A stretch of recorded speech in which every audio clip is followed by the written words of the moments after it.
नमस्कार दोस्तों आप सभी ने ब्लैक कैट कमांडोज के बारे में तो जरूर सुना ही होगा, लेकिन क्या आपको पता है कि इन्हें ब्लैक कैट कमांडो ही क्यों कहा जाता है, इनकी ट्रेनिंग कैसे होती है और इन्हें कितनी सैलरी मिलती है। अगर नहीं जानते तो इस वीडियो में एंड तक बने रहे और वीडियो पसंद आए तो इस वीडियो को लाइक और अपने दोस्तों के साथ शेयर जरूर करें। तो चलिए शुरू करते हैं। दोस्तों ब्लैक कैट कमांडो को भारत के सबसे खतरनाक कमांडो माना जाता है और बता दूं कि इन्हें प्राइम मिनिस्टर से लेकर अन्य दूसरे वीवीआईपी लोगों की सुरक्षा में तैनात किया जाता है। ब्लैक कैट कमांडो सिर से लेकर पैरों तक काले कपड़ों से ढके रहते हैं और इसी वजह से इन्हें ब्लैक कैट कमांडो भी कहा जाता है। इन कमांडोज की ट्रेनिंग बेहद कठिन होती है। इनकी ट्रेनिंग के लिए भी परफेक्ट और फियरलेस सोल्जर का सिलेक्शन होता है। दोस्तों आपने वीवीआईपी लोगों के आसपास ब्लैक कपड़ों में सुरक्षा करते हुए कमांडोज को तो देखा ही होगा। यही भारत के सबसे खतरनाक ब्लैक कैट कमांडो होते हैं। प्राइम मिनिस्टर, चीफ मिनिस्टर और कुछ प्रमुख सेंट्रल मिनिस्टर से लेकर अन्य दूसरे वीवीआईपी लोगों की सुरक्षा में ये तैनात रहते हैं और साथ ही देश की सुरक्षा में जैसे कि आतंकी हमलों जैसी मुश्किल परिस्थितियों में ब्लैक कैट कमांडो ही ऑपरेशन को अंजाम देते हैं। इसके अलावा 26/11 जैसे आतंकी हमलों में इन्हीं जवानों ने सबसे आखिरी में मोर्चा संभाला था। तो इन सभी चीजों को देखते हुए काफी सारे यंगस्टर के मन में ब्लैक कैट कमांडो बनने की इच्छा होती है, लेकिन ब्लैक कैट कमांडो बनना इतना आसान नहीं होता है। ये कोई बच्चों का खेल नहीं है। ब्लैक कैट कमांडो बनने के लिए बेहद कठिन ट्रेनिंग से होकर गुजरना पड़ता है और आपको बता दूं कि इसके लिए कोई डायरेक्ट भर्ती भी नहीं होती है। तो चलिए जानते हैं कि ब्लैक कैट कमांडो यानी कि एनएसजी फोर्स में कैसे शामिल हुआ जा सकता है, इनकी ट्रेनिंग कैसी होती है और इन्हें कितनी सैलरी दी जाती है।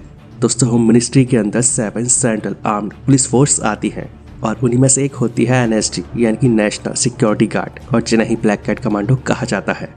और आपकी जानकारी के लिए बता दूं कि इस फोर्स का गठन साल 1984 में किया गया था, जिससे कि देश के कुछ खास लोगों की सुरक्षा की जा सके। इसके अलावा इन कमांडो की कोई सीधी भर्ती एनएसजी में नहीं होती है और इसकी ट्रेनिंग के लिए भी इंडियन आर्मी और पैरामिलिट्री फोर्स से कुछ खास जवानों को ही चुना जाता है और इसकी ट्रेनिंग भी कोई आम ट्रेनिंग नहीं होती है। एनएसजी में जो कमांडोज चुने जाते हैं उनमें से करीब 53% इंडियन आर्मी से आते हैं और बाकी के 47% कमांडो बीएसएफ, सीआरपीएफ, आईटीबीपी और आरएएस से चुने जाते हैं।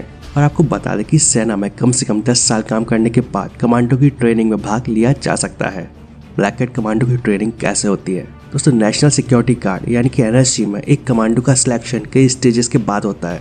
जो कैंडिडेट्स कमांडो बनने आए होते हैं उन्हें सबसे पहले 1 हफ्ते की कठोर ट्रेनिंग दी जाती है और इस 1 हफ्ते की ट्रेनिंग के दौरान ही लगभग 80% सैनिक या तो फेल हो जाते हैं या फिर वो ट्रेनिंग छोड़कर चले जाते हैं।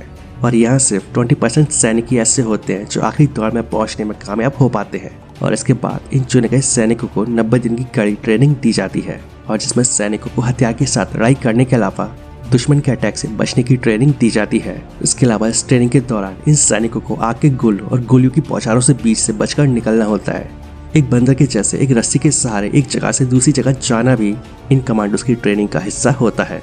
दुश्मन के हाथों से चाकू छीनकर कैसे उसी का गला काटना है, ये खतरनाक तरीका भी इन कमांडोज को सिखाया जाता है। इन कमांडो के हाथों में हथियार ना हो तब भी ये कमांडो दुश्मन को मार गिराने की ताकत रखते हैं।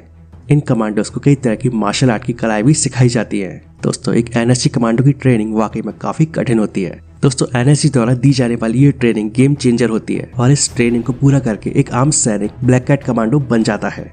बता दूं कि इस फिजिकल ट्रेनिंग के लिए एज 35 साल से ज्यादा नहीं होनी चाहिए और इसके लिए सबसे पहले फिजिकल और मेंटल टेस्ट होता है। 12 हफ्तों तक चलने वाली ये ट्रेनिंग देश की सबसे कठिन ट्रेनिंग होती है और शुरुआत में सैनिकों में 30 से 40% फिटनेस क्वालिफिकेशन होती है और जो ट्रेनिंग खत्म हो जाने के बाद बढ़कर 90% तक हो जाती है। दोस्तों एक ब्लैक कैट कमांडो को एक गोली से एक जान लेने की ट्रेनिंग तो दी ही जाती है। इसके अलावा इन कमांडोज को आंख बंद करके निशाना लगाने से लेकर अंधेरे में निशाना लगाने की भी ट्रेनिंग होती है। इसके अलावा एनएसजी ड्राइवर चुनने के लिए भी एक अलग से प्रोसेस बनाई गई है। इन्हें खतरनाक रास्तों, बारूदी सुरंगों और दुश्मनों से घिर जाने की स्थिति में निकलने की ट्रेनिंग भी दी जाती है। इन कमांडो को बैटल असल्ट ऑक्सकटल कोर्स और सीटीसीसी यानी कि काउंटर टेररिस्ट कंडीशनिंग कोर्स की ट्रेनिंग भी दी जाती है एंड लास्ट में इनका एक साइकोलॉजिकल टेस्ट भी किया जाता है। अब एक सवाल आता है कि भारत के सबसे खतरनाक कमांडोज को कितनी सैलरी दी जाती है।